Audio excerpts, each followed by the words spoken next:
একটি মর্মস্পর্শী আবেগঘন গল্প। আমি আজ সকালে বাজারে গিয়ে দেখি খুব চেঁচামেচি। বাজারের ওই শিব মন্দিরটার পাশে গোপাল কাকার দোকান, মাতৃশক্তি হার্ডওয়্যার্স।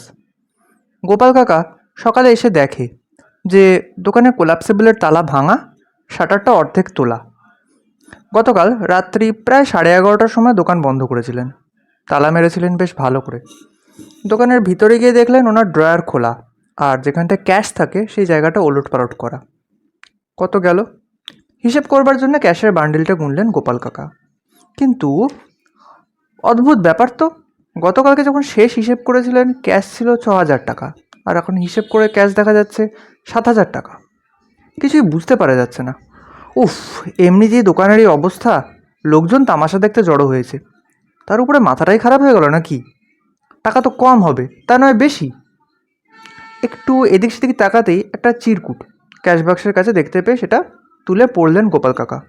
তাতে লেখা আছে, গোপাল কাকা, আমি চুরি করতে এসেছিলাম ঠিকই, কিন্তু আপনার ছবিটি দেখে আমি আপনাকে চিনতে পেরেছি। আমি বাইরের রাজ্যে কাজ করতে গেছিলাম, এখন কাজ চলে গিয়ে এই লাইনে।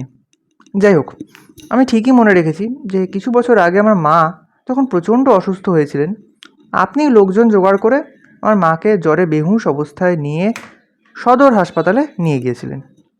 আমার মা সেদিন আপনার কারণেই সম্পূর্ণ সুস্থ হয়েছিলেন। আমি অকৃতজ্ঞ নই, হতে পারে ভাগ্যের দোষে এখন এই লাইনে নেমেছি। তবে আজকে আমি টাকা নেব না, আমার চুরি করা 1,000 টাকা এখানে রেখে গেলাম।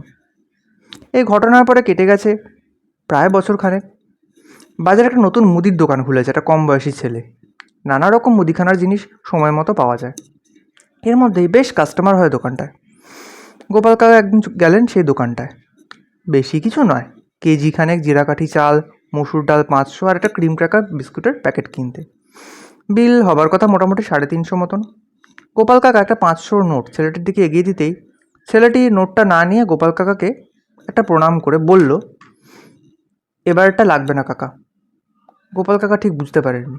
ছেলেটি বলল, আমি আপনার দোকানে ওই চিরকুটটা রেখে এসেছিলাম, আপনার কারণেই আমি আবার সৎ পথে ফিরেছি, আপনার কাছে আমি কৃতজ্ঞ। গোপাল কাকা বললেন, তাহলে এই টাকাটা তোমাকে তো নিতেই হবে, এটা তো চুরিও না দয়াও না, তুমি জিনিসের দাম নিচ্ছ সৎ পথে। তবে আমার সত্যি নিজেকে ভাগ্যবান মনে হচ্ছে যে একটা ছেলেকে আমি খারাপ পথে যাওয়া থেকে ফিরিয়ে এনেছি। এই বলে গোপাল কাকা টাকাটা পেমেন্ট করে বেরিয়ে এলেন মনে একটা তৃপ্তি নিয়ে।